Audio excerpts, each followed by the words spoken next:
Assalamualaikum warahmatullahi wabarakatuh. Ketemu lagi dengan tribunpadang.com dalam acara podcast kita. Kali ini bersama saya, jurnalis Tribun Padang, Rahmadi. Kali ini kita akan membahas seputar bencana alam yang terjadi di wilayah Sumatera Barat. Beberapa waktu belakangan terjadi banjir, seperti banjir di pesisir selatan, kemudian ada banjir bandang di Solo, kemudian juga longsor di Kabupaten Agam. Begitu kita mengundang Bapak Rumainur, Kepala Bidang Kedaruratan dan Logistik BPBD Sumatera Barat.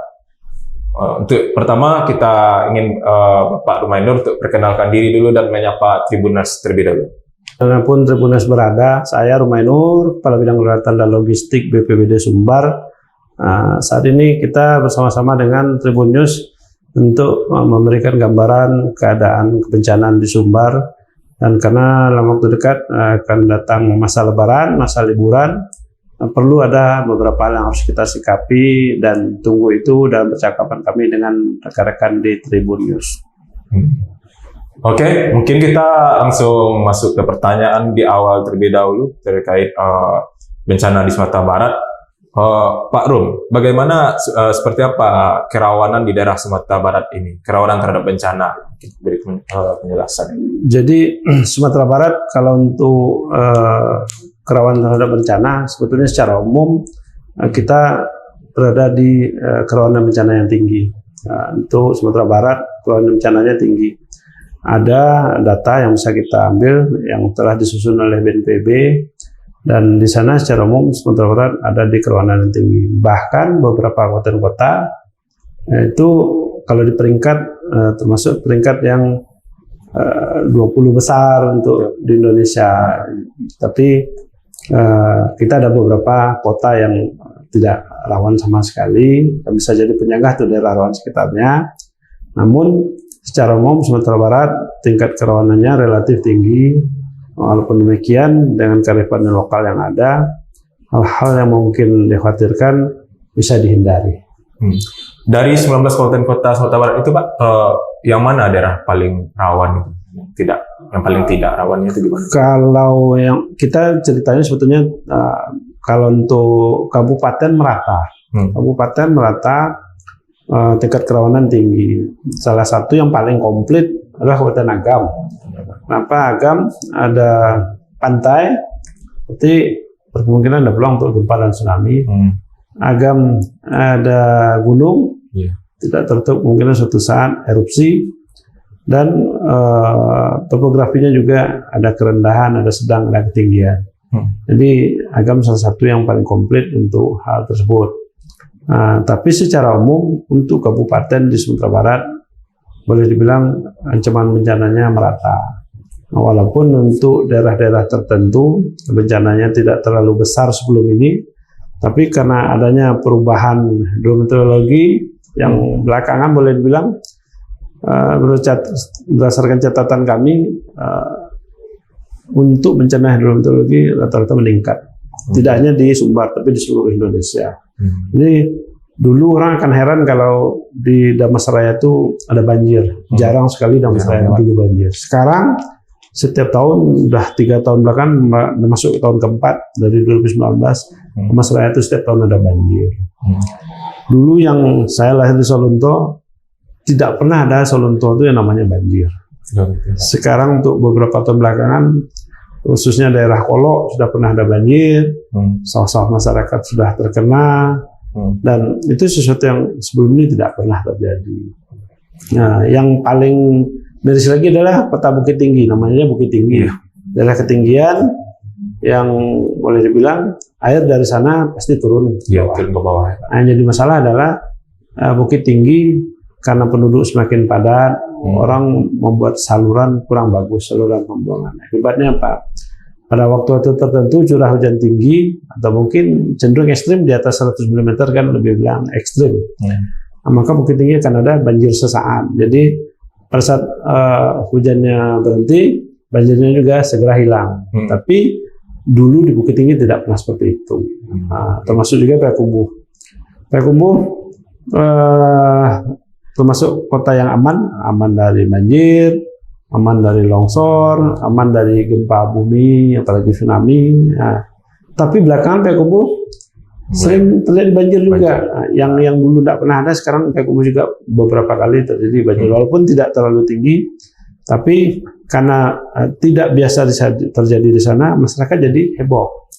Nah, yang lain Payakumbuh apa? Payakumbuh itu paling sering terjadi angin puting beliung. Jadi yang lainnya dia nggak ada, tapi angin puting beliung ada. Jadi sebentar di sana pohon sering tumbang, apakah menutup jalan atau menimpa rumah. Jadi bencananya khas di sana. Yang paling sering adalah angin puting beliung yang menyebabkan pohon-pohon tumbang. Kalau sebaliknya Pak, daerah yang paling minim itu bencana? Yang paling minim sebetulnya rata-rata kota di Sumbar itu relatif aman. Relatif aman karena dalam catatan kita kejadian mereka sedikit. Misalnya kalau Kota Padang yang pasti di sini banjir dan longsor ada karena topografinya untuk berbatasan dengan Solo cukup tinggi. Tetapi Padang tidak seperti di kabupaten. Mereka banjir 2-3 jam setelah hujan berhenti, banjirnya juga surut atau bahkan sama sekali hilang. Nah, Padang bagusnya begitu. Jadi ada banjir, kita segera bekerja keras, geser masyarakat ke tempat aman, evakuasi. Tapi begitu banjirnya berhenti, nah ada Padang tuh banjirnya sampai 3 hari, 4 hari enggak. Keesokan harinya paling tinggal setengahnya. Nah, itu pun di daerah-daerah tertentu, misalnya daerah Kumbul Hitam sana, Jondul, dan lokasinya itu aja. Gitu. Benda Gadang, kalau di atas besar airnya, otomatis Benda Gadang juga akan banjir. Tapi kalau Padang secara umum relatif aman. Cuman Padang karena di daerah pantai, dikhawatirkan justru gempa bumi dan tsunami. Nah, jadi kota di Sumbar, boleh bilang rata-rata relatif aman. Salunto itu dari gempa juga aman, tapi Salunto beberapa waktu belakangan karena topografinya sudah ada beberapa kejadian longsor, juga menutup jalan. Dan terakhir 3 hari yang lalu satu bongkahan pohon bambu longsornya ke sungai, nggak ada yang kena, tapi harus segera dibersihkan. Kenapa? Karena dia menutup jalur sungai di daerah Selungkang. Kalau tidak dibersihkan segera, maka air akan naik, akan mengenangi rumah masyarakat.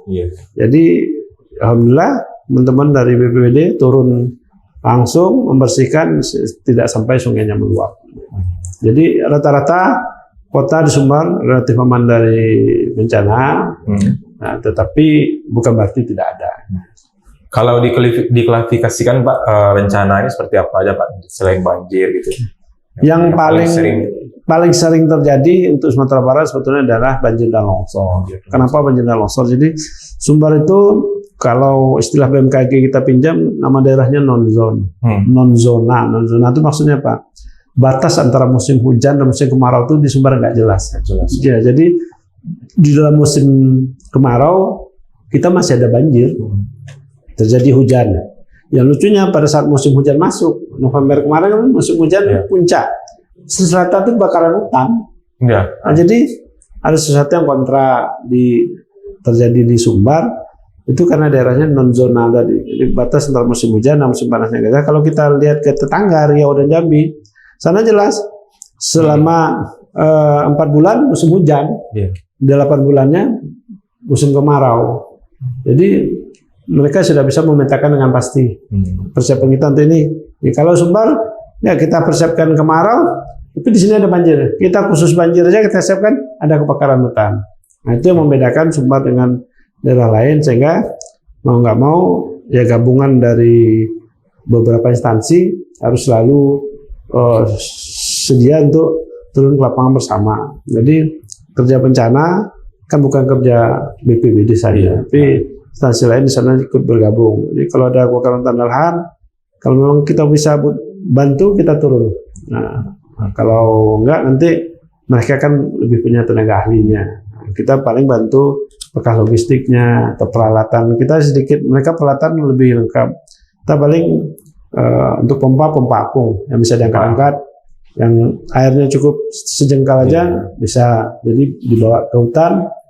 Berarti kalau sesuatu kejadian yang lebih besar, biasanya teman-teman dari kehutanan punya peralatan yang lebih lengkap.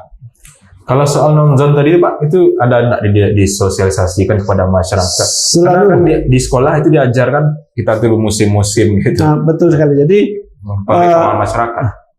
kami juga setelah di kebencanaan baru mengetahui, oh ternyata Sumbar begini, non zona. Jadi Sumbar itu tidak pernah ada musim kemarau yang begitu panjang seperti di Riau, 3-4 bulan nggak turun hujan. Kita pernah tercatat yang paling panjang itu sekali 39 hari, itu untuk daerah tanah datar dan 50 kota, sehingga beberapa sawah kering untuk mengairinya dipakai mobil BPBD, mobil tangki. Jadi paling sawah yang paling atas dibuang air beberapa puluh kubik, maka mengalirlah sawah di bawah semuanya. Nah, itu hanya sekali. Yang lain dari itu kita di dalam seminggu aja ada sekali hujan gitu. Walaupun kita musim panas. Nah, dalam seminggu itu ada hujan sekali. Jadi Sumbar tuh untuk kekeringan boleh dibilang nggak terlalu mengkhawatirkan, tetapi kecukupan air kita tuh berlebih malah, yaitu tadi banjir jadi langganan, longsor jadi langganan, dan lokasinya kalau banjir boleh dibilang di lokasi yang sama, kalau longsor adalah beberapa pergeseran, tapi umumnya pernah di lokasi yang berdekatan. Ini Pak, kalau bicara penyebabnya Pak, seperti banjir itu apakah murni dengan kondisi alam atau memang ada dari bisa kebiasaan tuh yang Jadi ada beberapa hal untuk penyebab banjir di Sumatera Barat. Jadi sebetulnya per daerahnya studi kasusnya beda-beda. Jadi secara umum adalah perubahan hidrometeorologi. Jadi kalau dulu musim kan pasti itu ber musim hujan. Sekarang nggak lagi. Nah, kita baru Maret hujan udah turun menengah dan tinggi. Jadi biasanya ringan dan sedang. Beberapa titik berkemungkinan curah hujan tinggi. Beberapa titik itu yang kata BMKG berkemungkinan tinggi itu banjir. Dan data BMKG itu mendekati akurat, karena dia sampai ke kecamatannya. Kecamatan itu bahkan dia bisa menunjuk lokasinya kira-kira yang diwaspadai nagari atau daerah mana gitu.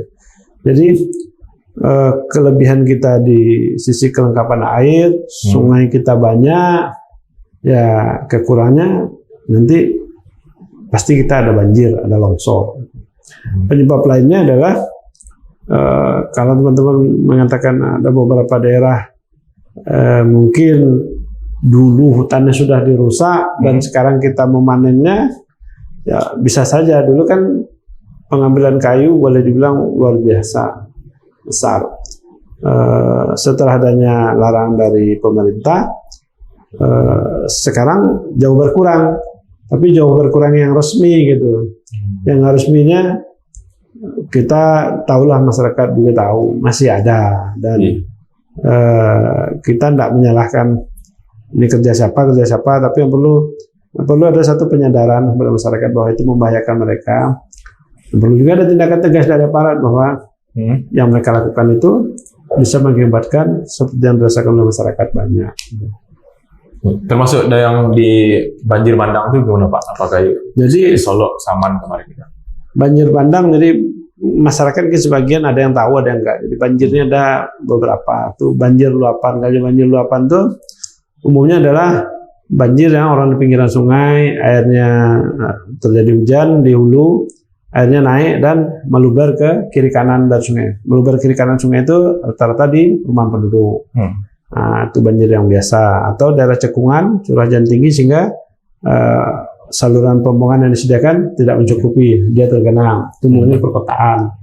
Kalau banjir bandang ada beberapa penyebabnya. Kalau dia di sungai, biasanya di hulu sungai itu sudah ada pembuatan secara alami, apakah oleh pohon tumbang atau tumpukan tanah dan lain-lain, sehingga dia membentuk bendungan alami.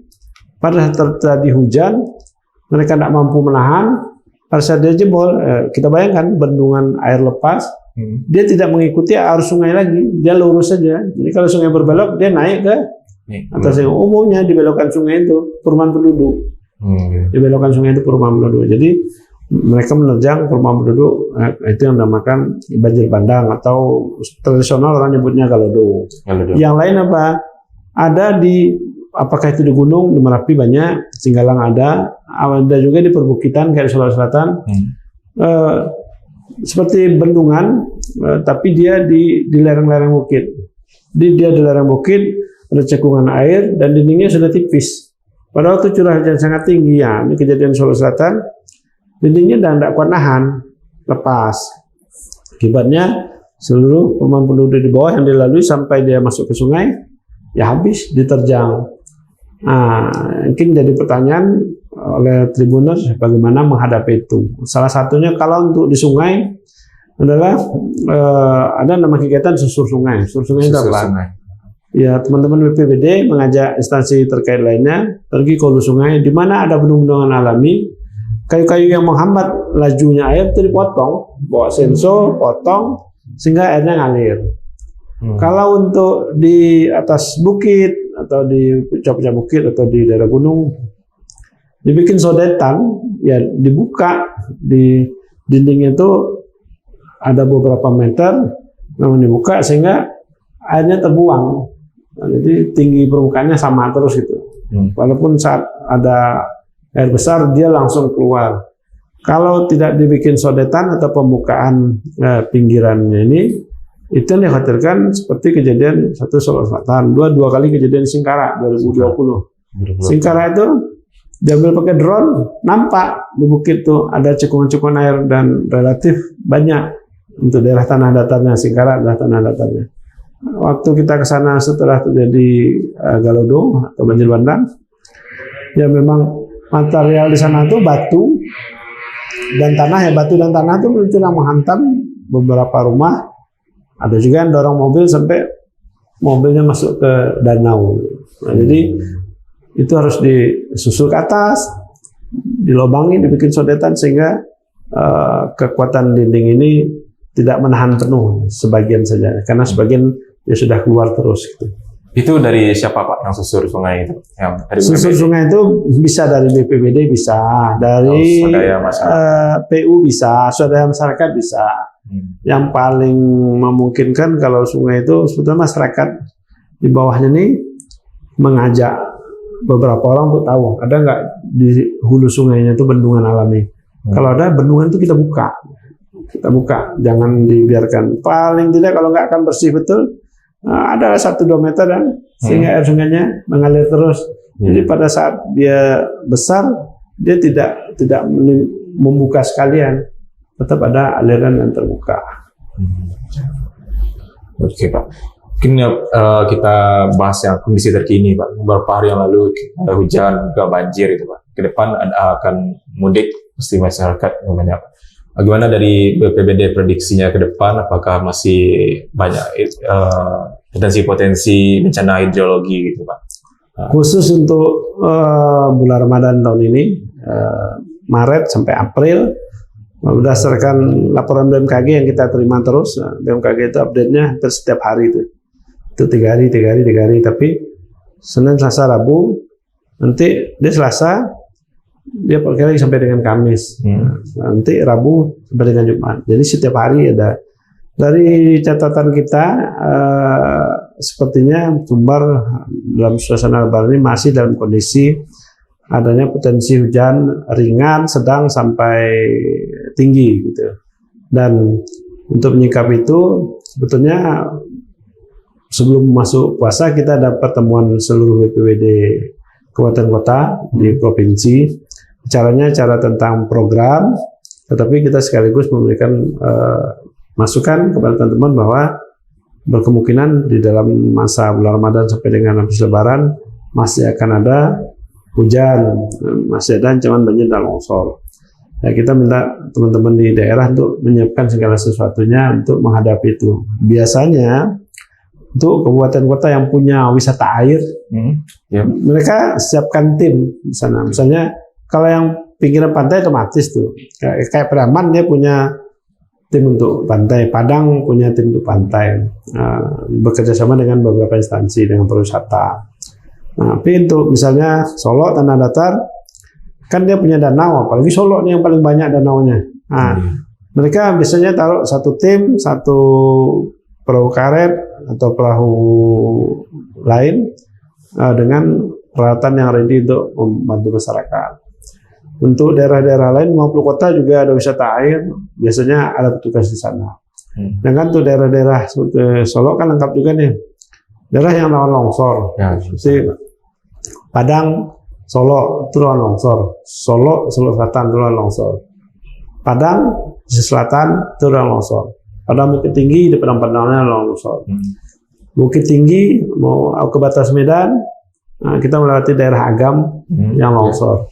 50 kota menuju Pekanbaru itu juga rawan longsor. Jadi untuk daerah-daerah tersebut kita kerjasama dengan instansi yang mengurusi jalan. Jadi untuk jalan nasional kan ada balai jalan Sumatera kan ada.